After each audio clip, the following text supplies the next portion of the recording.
Hello and thanks for joining us on TVC Midday News. We begin this hour with this story about several international flights at the Murtala Mohammed International Airport in Lagos, which were earlier today disrupted as workers of the Nigerian Aviation Handling Company PLC embarked on strike over salary increment and other welfare issues. Now, the strike has led to delays as airlines could not operate their scheduled flights, with many passengers billed for morning flights getting stranded as NACO workers were nowhere in sight to handle their flights. Now, the National Union of Air Transport Employees and the Air Transport Senior Staff Services Association of Nigeria had earlier put the workers on notice of the strike following what they called the uncooperative attitude of the NACO management towards resolving the welfare issues raised by the workers through the unions. In the circular issued by the unions and signed by the General Secretary Ocheme Abba and his counterpart Francis Akinjole, the workers were directed to withdraw their services until the issues are resolved.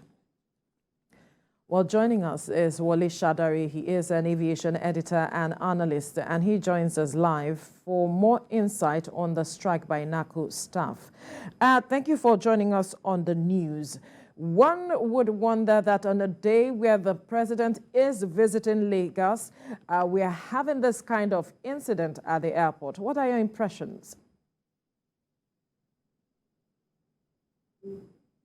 Hello, can you come again?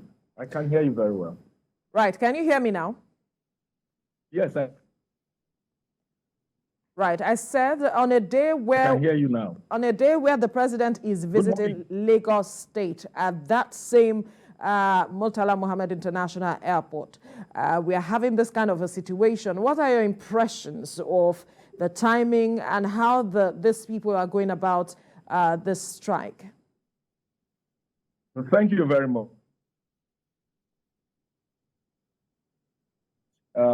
I think what is happening at the international wing of the Lagos Airport. Actually, what happened was that because the president is not going to come through the international airport, he actually has a dedicated area where the president's important dignitaries pass through. That's the VIP presidential wing. So that is just to clear the air on that.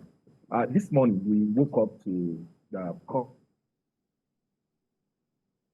from so many partners that we couldn't make their trip, and we wonder what happened because we thought this problem would have been resolved.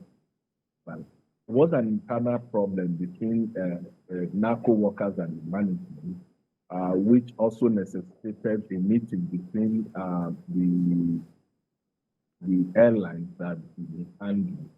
Airlines like Delta, airlines like Ethiopian Airlines, airlines like Qatar, Air France, KLM. And so what we didn't know that the problem was going to lead to what we have today right now, because a lot of people got to the airport. They were told that NACO workers are the handling company. NACO is the handling company that helps to handle aircraft, help to clean the aircraft, help with baggage, help with the processing of passengers before they can leave. But without them doing all those things, it led to a lot of chaos at the international wing of the Lagos Airport. And a lot of people were left stranded, a lot of aircraft that were about land. They had to, like Ghana, Benin Republic, and to Abuja, other cities. And that has caused enormous losses across the aviation value chain. Because whatever happens to an airline has the tendency of affecting every other airline that name is handling. Is pure chaos at the airport. And we just hope that this problem will be resolved as quickly as possible. We know several in India. And that's where my next question is. Wole, if you can hear me, the association is saying that they actually embarked on the strike because of the uncooperative attitude of NACO's management. And you are looking at that they could resolve this issue as quickly as possible. If they are saying that the management has been uncooperative, do you see any hope in sight with this being resolved as quickly as possible? Yes, one thing I've come to understand is that when two people go to war or two nations go to war, they will end up at the resolution table, at the table to resolve whatever problems they have. But like I said, this is not a good thing for NACO because just last week or 2 weeks ago, there were issue of NACO staff and deliberately destroying an aircraft belonging to a particular airline, which caused a lot of issue. And this week, we are also having a lot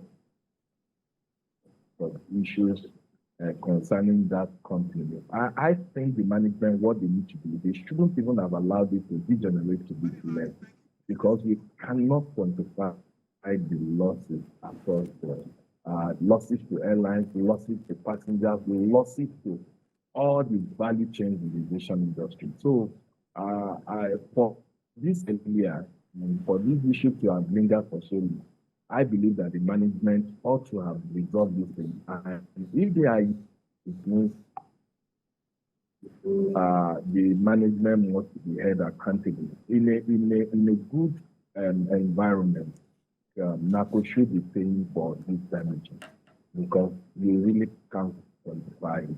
Because a lot of people are going back to school in the UK and some other places, and they cannot resume, they cannot fly back to their destination, they cannot fly back to their state. So it's going to cost a lot of dislocation, a lot of things to these travelers.